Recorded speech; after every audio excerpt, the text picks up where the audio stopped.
Everyone, today we are going to learn about the chapter 9 of the Companies Act 2013, which is about accounts of the company. This chapter contains from section 128 to 138.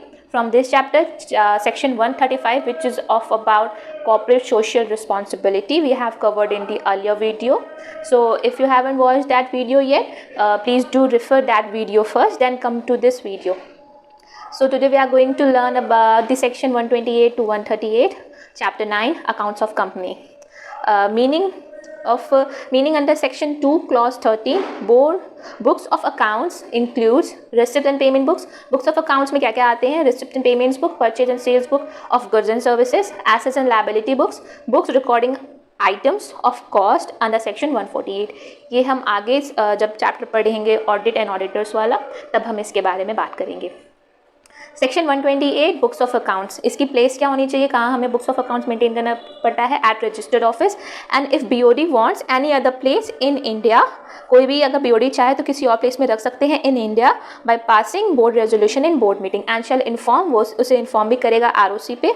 Exact address, वो exact address बताएगा with in 7 days bye filing form AOC 5. अब आता है कि books of accounts accrual basis of accounting होती है, वो compulsory होती है. एक्यूरल बेसिस ऑफ अकाउंटिंग की जाती है.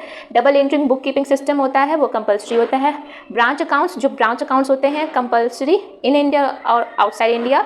शैल send summarise return of account at company's registered office at quarterly intervals. जो ब्रांच अकाउंट्स होते हैं किसी कंपनी के, जो इन इंडिया हो और आउटसाइड इंडिया हो, वो अपने समराइज रिटर्न्स भेजते हैं अकाउंट्स के एट कंपनी के रजिस्टर्ड ऑफिस में at quarterly intervals. Time limit क्या होती है, कब तक हमें बुक्स ऑफ अकाउंट्स को प्रिजर्व करना पड़ता है? For minimum 8 years. बट अगर सीजी के द्वारा इन्वेस्टिगेशन और इंक्वायरी अगर हो रही हो तो for such higher period as may be prescribed by that the investigation authority. फिर आता है inspection of books of account. Inspection of book of account कब हो सकता है? Only during the business hours. By, सिर्फ बिजनेस आवर्स में हो सकते हैं. किसके द्वारा? आरओसी के द्वारा, सेबी, सीजी ऑफिसर और मेंबर भी कर सकता है इफ़ आर्टिकल हमें ऑथराइज करे, इफ़ ऑथराइज बाय आर्टिकल्स.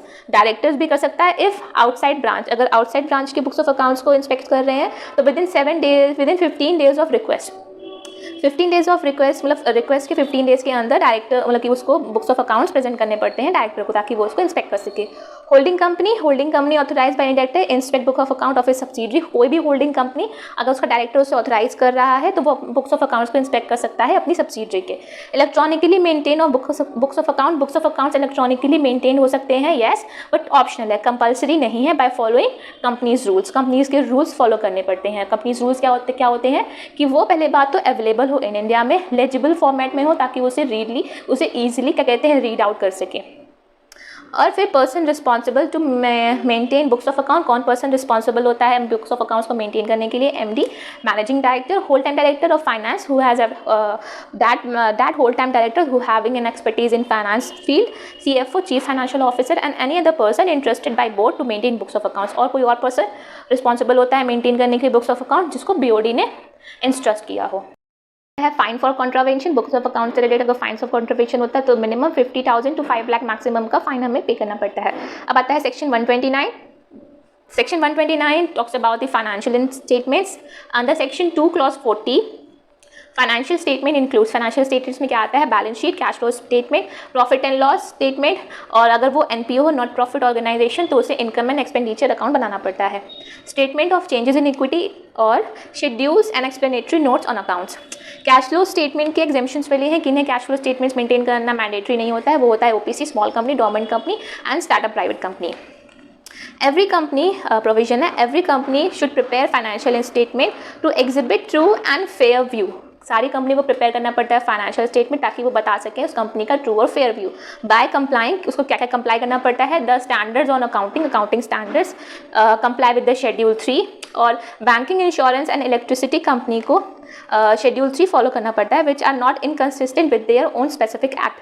में इट मीन्स कि सारे नॉर्मल कंपनीज को तो शेड्यूल 3 फॉलो करना ही है, लेकिन बैंकिंग, इंश्योरेंस और इलेक्ट्रिसिटी कंपनी शेड्यूल 3 फॉलो करेगी अगर वो इनकन्सिस्टेंट अगर उनके ओन स्पेसिफिक एक्ट से कुछ इनकन्सिस्टेंट है तो वो अपना स्पेसिफिक एक्ट को फॉलो करेंगी, अदरवाइज वो शेड्यूल 3 को फॉलो करेंगी. Every company should prepare financial statement in form AOC 4, consolidated financial statement in AOC 4 CFS means consolidated financial statement, और साइलेंट फीचर्स देना पड़ेगा फाइनेंशियल स्टेटमेंट का इन AOC 1. Consolidated financial statement shall not apply on, किस पे consolidated financial statement apply नहीं होगा? Holding company having होल्ली on subsidiary, holding company having subsidiary but taken approval from members. Holding company की subsidiary हो लेकिन उन्होंने members से अप्रूवल ले लिया हो तो उनको कंसोलिडेटेड फाइनेंशियल स्टेटमेंट बनाने की नीड नहीं है। सब्सिडरी नॉट लिस्टेड एनीवेयर, वो सब्सिडरी जो कहीं लिस्टेड ना हो। And if ultimate holding company does it's consolidation, अगर होल्डिंग कंपनी अपना ही कंसोलिडेशन कर रही है तो उसे CFS बनाने की नीड नहीं है। Person responsible to prepare first exact financial statement exactly under section 128। Section 128 का है कौन से पर्सन रिस्पॉन्सिबल है? ये MD, WTD, CFO and the person interested by the board to maintain account. Same वही फाइनेंशियल स्टेटमेंट, ये फर्स्ट का इसका फाइनेंशियल स्टेटमेंट है, मतलब किसको प्रिपेयर करना पड़ेगा? Same as under section 128। Fine for contravention, मतलब सेक्शन 129 के कॉन्ट्रावेंशन का फाइन है मिनिमम 50,000 टू मैक्सिमम 5 लाख और 1 ईयर इम्प्रिजनमेंट और both. So about section 130, reopening of books of accounts and NCLT orders, national company law tribunals के order के according reopen हो सकता है books of accounts CG by किसके? CG MCA के, सेबी के, IT अथॉरिटीज़ के और एनी अदर रेगुलेटरी बॉडी के। No company shall reopen its books of accounts and recast its financial statement unless ordered by unless ordered by NCLT। जब तक NCLT को order ना हो तब तक कोई कंपनी अपने बुक्स ऑफ अकाउंट को ओपन नहीं कर सकती, ना ही उसे रिकास्ट मतलब उसमें चेंजेस आ सकती है। On an application made by above person, in above person के एप्लीकेशन मेड करने के बाद ही NCLT ऑर्डर देती है कि आप अपने बुक्स ऑफ अकाउंट्स को रीओपन कर सकते हैं। CG that means ministry of corporate affairs, SEBI, IT authorities and other regulatory bodies. On 2 grounds, किसी 2 ग्राउंड्स, और वो 2 ग्राउंड्स क्या है?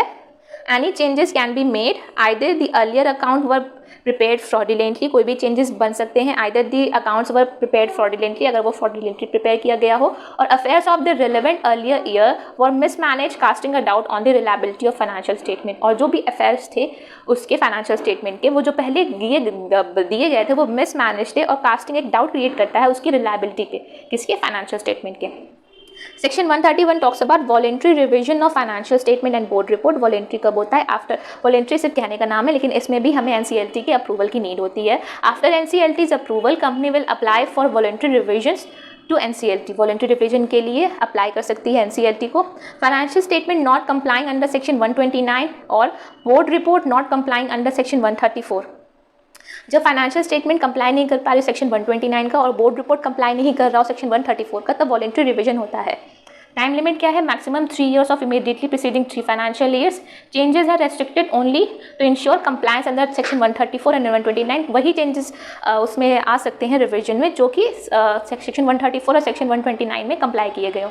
Section 132 talks about the NAFRA, national financial reporting authority constituted by CG, and section 133 talks about the accounting standard, ये prescribe की जाती है CG के द्वारा और रिकमेंड की जाती है NAFRA एंड ICAI के द्वारा। Section 134 the important section which talks about the signing of the financial statements. Financial statements को साइन कौन करता है? CEO, CFO और CS और chairperson if authorise by body, otherwise minimum 2 director. ये 3 के अलावा एक चेयरपर्सन करता है अगर बोर्ड BOD उसे ऑथराइज करे, अदरवाइज उसको 2 डायरेक्टर्स उसको साइन करते हैं, of which 1 shall be MD if any.